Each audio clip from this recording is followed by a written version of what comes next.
வணக்கத்துடன் pepper and salt news என்கின்ற இந்த வலையொலியில் உங்களை சந்திப்பதில் நான் மகிழ்ச்சி அடைகின்றேன்.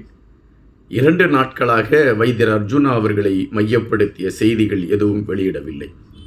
சில நண்பர்கள் நமக்கு அனுப்பியிருக்கக்கூடிய குறுஞ்செய்தியில் ஒவ்வொரு நாளும் வைத்தியர் அர்ஜுனாவை மையப்படுத்தி ஏதாவது ஒரு கருத்தை பதிவிடுவீர்களே, ஏன் கருத்து பதிவிடவில்லை என்ற ஒரு கேள்வியை கேட்டார்கள்.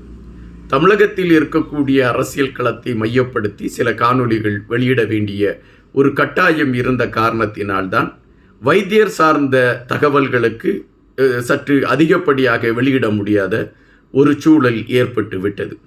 இன்று வைத்தியரை மையப்படுத்திய ஒரு கருத்தை தான் பதிவிட நான் இருக்கிறேன். கண்டிப்பாக இந்த கருத்து வைத்தியருக்கு ஆதரவான கருத்தா என்கின்ற கேள்வியை விட வைத்தியர் எடுத்து வைத்திருக்கக்கூடிய செய்திகள் அது நமக்கு ஆதரவு கொடுக்க வேண்டும் என்கின்ற நிலைப்பாட்டை உருவாக்கி இருக்கிறது என்பதுதான் நிஜம். வைத்தியர் அர்ஜுனா அவர்கள் மீது 2 நாட்களாக கடுமையான விமர்சனங்கள் உண்டு. நமல் ராஜபக்சேவுக்கும் மஹிந்த ராஜபக்சேவுக்கும் செம்பு தூக்குகிறார் வைத்தியர் அர்ஜுனா.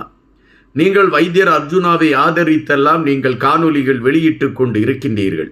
ஆனால் வைத்தியர் அர்ஜுனா எங்கள் இனத்தையே அழித்தவருக்கு ஆதரவான ஒரு களத்தோடு பயணிக்கிறார் என்கின்ற விமர்சனங்கள் எடுத்து வைக்கப்பட்டதுண்டு. அந்த விமர்சனங்களுக்கெல்லாம் வைத்தியர் அர்ஜுனாவை பதில் கொடுத்திருக்கின்றார். எனவே அதை நான் மீண்டும் எடுத்துக்கொண்டு பேசுவது அது சரியாகாது என்பதுதான் நிஜம். தற்பொழுது நாம் ஒரு விடயத்தை மையப்படுத்திய கருத்தை தான் பார்க்க இருக்கின்றோம். அதுவும் வைத்தியர் அர்ஜுனா அவர்கள் பேசியது 2009 பின்பு இயக்கத்திற்கு பல நாடுகளில் தடை விதிக்கப்பட்டது. அது நீங்கள் அனைவரும் அறிந்த ஒன்று. அந்த தடை இதுவரை தொடர்ச்சியாக நீட்டித்து கொண்டு இருக்கின்றது.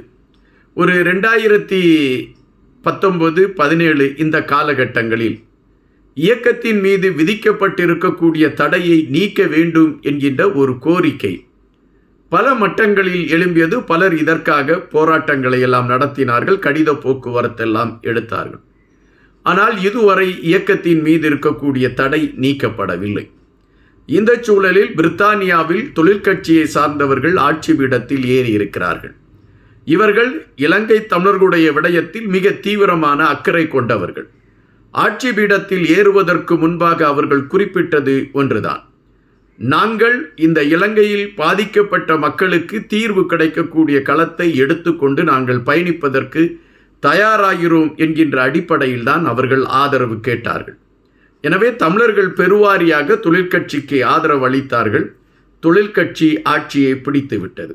ஆனால் இன்று வரை பிரித்தானியாவில் இயக்கத்தின் மீது இருக்கக்கூடிய தடை தொடர்ந்து கொண்டுதான் இருக்கின்றது. தடை நீக்கப்பட்டது. அப்பொழுது தடை செய்யப்பட்ட அமைப்புகளின் வாரியத்திடம் மேல்முறையீட்டிற்காக அது செய்ய சென்றது. அந்த மேல்முறையீட்டிற்கு பின்பு தடை நீக்கப்படவில்லை என்பதாகத்தான் நம்மால் புரிந்து கொள்ள முடிகின்றது. எனவே பிரித்தானியாவிலும் அந்த தடை நீக்கப்படவில்லை என்பதுதான் நிஜம். தற்பொழுது இயக்கத்தின் மீது தடை இருக்கக்கூடியதை நீக்குங்கள் என்று சொல்வதற்கு கூட யாருக்கும் நேரம் இல்லை. அதற்கான நேரத்தையும் யாரும் ஒதுக்குவதும் இல்லை. காரணம், இப்பொழுது பல பிரிவுகளாக இயக்கத்தை சார்ந்தவர்கள் இருக்கிறார்கள். ஒவ்வொருவரும் ஒவ்வொரு குறிக்கோளுடன் பயணித்து கொண்டிருக்கின்றார்கள். ஒரு சிலர் தலைவர் இருக்கிறார் என்கின்ற குறிக்கோளுடனும், ஒரு சிலர் தலைவர் இல்லை என்கின்ற குறிக்கோளுடனும் சென்று கொண்டிருக்கின்றார்கள். எனவே ஆங்காங்கே பல குழுக்கள் உருவாகிவிட்டது. இதை குறித்த செய்திகள் எல்லாம் நீங்கள் அறிந்திருக்கக்கூடிய ஒன்றுதான். எனவே இவர்கள் யாரும் இப்பொழுது இயக்கத்திற்கு மீது இருக்கக்கூடிய தடை நீக்கப்பட வேண்டும் என்பதை மையப்படுத்திய கருத்துக்களை அவர்கள் வைக்கவில்லை. இந்த சூழலில் ஒரு தனியார் தொலைக்காட்சிக்கு வைத்தியர் அர்ஜுனா அவர்கள் ஒரு பேட்டி கொடுத்திருக்கின்றார். அந்த பேட்டியிலே அவர் பல விடயங்களை குறித்து பேசியிருக்கின்றார். அப்படி பேசுகின்ற பொழுது இயக்கத்தை மையப்படுத்திய சில கருத்துக்களை பதிவிட்டிருக்கின்றார். அதனை மையப்படுத்தி தான் இந்த காணொலியில் நான் பேச இருக்கின்றேன். அப்படி என்ன பேசியிருக்கிறார் என்றால், நீங்கள் அனைவருமே குறிப்பிடுகின்றீர்கள், நான் ஒன்றை மட்டும்தான் குறிப்பிடுகின்றேன். என்னை பொறுத்த மட்டில் என்னுடைய இறைவன் தேசிய தலைவர் மட்டும்தான். தேசிய தலைவர் என்னுடைய இறைவன் என்பதால் மற்றவர்கள் இறைவர்களாக வழிபடக்கூடியவர்களை நான் எதிர்க்க வேண்டும் என்பது என்னுடைய நிலைப்பாடு அல்ல. நான் என்னுடைய பயணத்தை வரையறுத்திருப்பது தேசிய தலைவருடைய பாதையை மையப்படுத்தி வரையறுத்திருக்கின்றேன். இயக்கம் போர் இயக்கத்திற்கும் இராணுவத்திற்கும் இடையே போர் நடைபெற்றது. இந்த போரில் இருதரப்பும் தவறுகள் செய்திருக்க வாய்ப்பு இருக்கிறது. அதை நான் ஏற்றுக்கொள்கிறேன். அதற்காக இயக்கம் தவறே செய்யவில்லை என்கின்ற கருத்துகளோடு நான் வந்து நிற்கப் போவதில்லை. காரணம், எனக்கு களம் தெரியும். ஒரு போர் நடைபெறுகிறது என்றால் இரு பக்கமும் தவறுகள் நடைபெறுவதற்கான வாய்ப்புகள் இருக்கிறது என்பது எனக்கு தெரியும். எனவேதான் நான் அதனை மையப்படுத்திய கருத்துகளில் மிக தெளிவாக இருக்கிறேன். அதுபோல இலங்கையில் ஜேவிபி என்கின்ற அமைப்பு பயங்கரவாத அமைப்பு என்று அடையாளப்படுத்தப்பட்டது.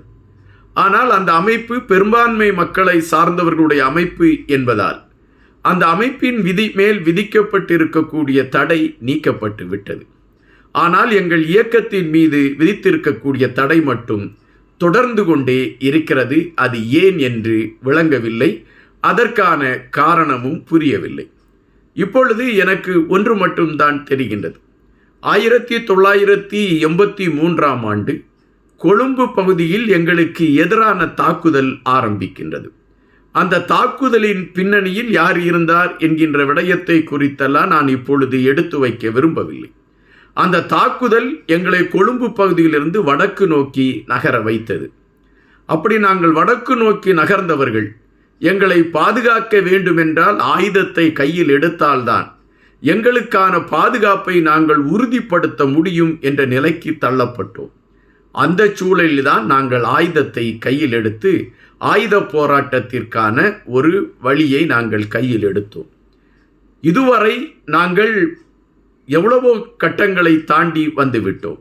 ஆனால் எங்கள் மக்கள் அந்த அன்று என்ன இன்னல்களை பற்று கொண்டிருந்தார்களோ ஏறக்குறைய அதைத்தான் இப்பொழுதும் பற்றுக்கொண்டு இருக்கின்றார்கள். ஆனால் இங்கு விளங்காத ஒன்று இருக்கிறது. எங்கள் மக்களை காப்பாற்றுவதற்காக ஆயுதம் தூக்கிய எங்களுடைய இயக்கத்திற்கு நீங்கள் தடை விதிக்கிறீர்கள். ஆனால் எங்கள் இயக்கத்தை போலவே ஆயுதங்களை தூக்கி போராடிய ஜேவிபிக்கு விதிக்கப்பட்டிருந்த தடையை நீங்கள் நீக்கி இருக்கிறீர்கள். இப்பொழுது நான் முன்னெடுத்து வைப்பது ஒன்றுதான். எங்கள் இயக்கத்தின் மீது இருக்கக்கூடிய தடை நீக்கப்பட வேண்டும்.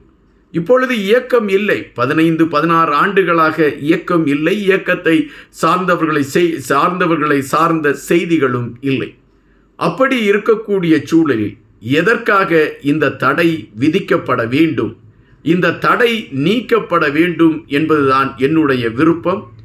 அதற்காக நான் முயற்சிகளை செய்வேன் என்று வைத்தியர் அர்ஜுனா அவர்கள் அந்த செவியில், அதாவது பேட்டியிலே அவர் குறிப்பிட்டிருக்கின்றார். இங்கு பல விடயங்களை குறித்து துணிச்சலாக பேசக்கூடிய ஒரு மனிதராக வைத்தியர் அர்ஜுனா இருக்கிறார் என்பதை நான் பலமுறை குறிப்பிட்டிருக்கிறேன். தற்பொழுது பாருங்கள், அனைவருமே இயக்கத்தை சார்ந்தவருடைய செயல்பாடுகளை ஒட்டுமொத்தமாக மறந்து நிற்கக்கூடிய சூழலில் அந்த இயக்கத்தின் மீது விதிக்கப்பட்டிருக்கக்கூடிய தடை நீக்கப்பட வேண்டும் என்ற குரலை வைத்தியர் அர்ஜுனா எடுத்திருக்கிறார் என்றால் தமிழ் மக்களுக்காக களத்தில் நிற்கக்கூடிய ஒரு மனிதராக வைத்தியர் அர்ஜுனா இருக்கிறார் என்பதுதானே நிஜம். நன்றியுடன் இன்பா.